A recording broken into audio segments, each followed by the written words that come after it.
Have you ever stopped to think about where all this incredible AI stuff comes from? One minute, we're just chatting with our phones, and the next, we can create photorealistic images of astronauts riding horses on Mars just by typing a few words. It feels a bit like magic, doesn't it? But behind this magic, there's a really big, really important idea taking shape, something called the Generative AI Commons. So what is that? Is it a secret club? A new social media platform? It's actually something much more fundamental and honestly, much more exciting. It's a shared space where the tools and ingredients for creating artificial intelligence are available for everyone to use, learn from, and build upon. Let's break down that word, commons. Imagine a village green, a public park, a community garden. It's a resource that isn't owned by one single person or a giant corporation. Instead, it belongs to everyone, and everyone benefits from it. People can have picnics, play football, plant vegetables. The whole point of a commons is shared access and shared responsibility. We all get to enjoy it, and we all have a small part to play in keeping it healthy and available for the next person. It's a simple idea, but it's incredibly powerful. It's the opposite of a private, walled-off garden that only a select few can enter. The commons is for all of us. Now let's connect that to generative AI. This is the type of AI that can generate new things. It doesn't just analyze data, it creates original content. Think of AI that writes poems, composes music, designs buildings, or, yes, makes those wild pictures of spacefaring cowboys. A generative AI commons, therefore, is like a massive digital community garden for this technology.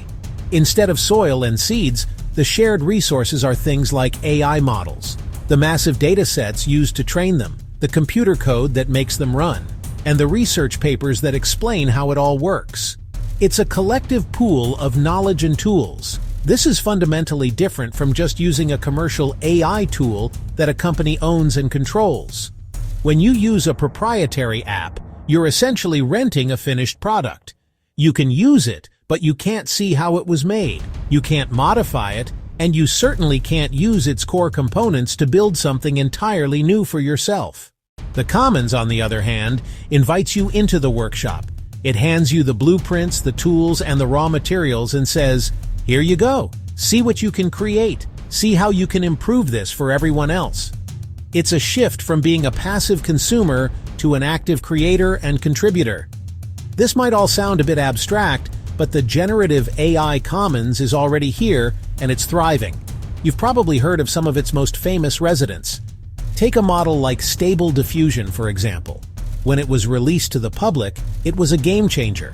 Suddenly, anyone with a reasonably powerful home computer could generate high-quality images from simple text prompts. It wasn't a closed-off service with a monthly fee. It was a tool that artists, designers, hobbyists could download and run themselves. This unleashed a massive wave of creativity and experimentation. People started building new tools on top of it and sharing them, creating a vibrant ecosystem. Another fantastic example is the world of open-source large language models, or LLMs. Models like Llama or others developed by open-source communities provide a powerful alternative to closed systems like OpenAI's GPT series.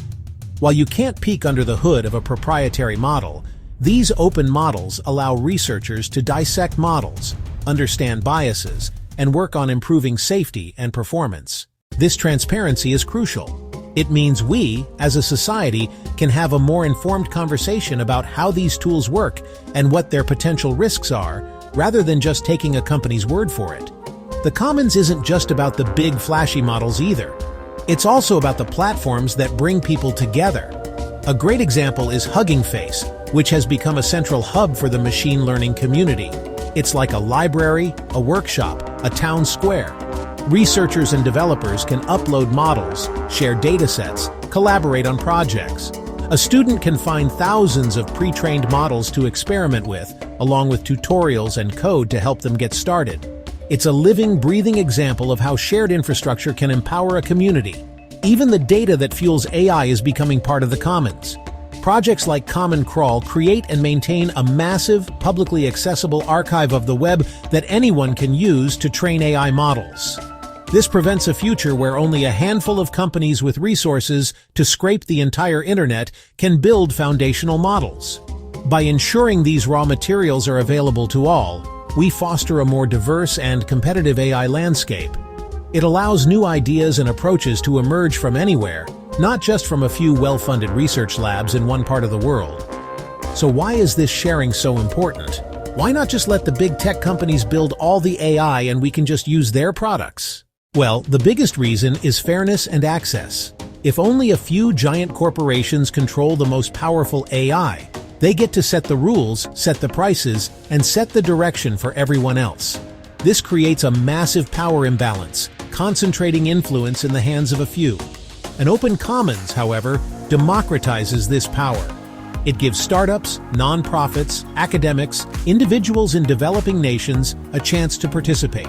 It means a small team in Nigeria can develop an AI tool to help local farmers, without needing to pay a fortune to a foreign tech giant. Sharing is also absolutely critical for innovation. The more people who can look at a problem, the more diverse the solutions will be. A closed system, developed by a single team, will always be limited by that team's perspective and biases. The Commons brings in thousands of different viewpoints. An artist in Japan might find a use for an AI model that its original creators never imagined. A linguist in Wales could use an open-source model to help preserve and teach the Welsh language. An open commons is vital for safety and trust. When AI models are black boxes, it's difficult to trust them or fix them when they go wrong. Finally, the commons is an incredible educational engine. How can the next generation of developers, artists, and ethicists learn if tools are locked away? So you might be thinking, this is all very cool, but I'm not a computer scientist. What can I possibly do? And the answer is, a lot. The beauty of the AI Commons is that it needs all kinds of people, not just programmers. Ultimately, the future of generative AI is not something that should happen to us. It should be something that we build together. So, I invite you to step into this shared space. Be curious, be creative, and be part of the conversation. Let's work together to build an AI future that is not only intelligent, but also wise, equitable, and good for us all. The door to the Commons is open.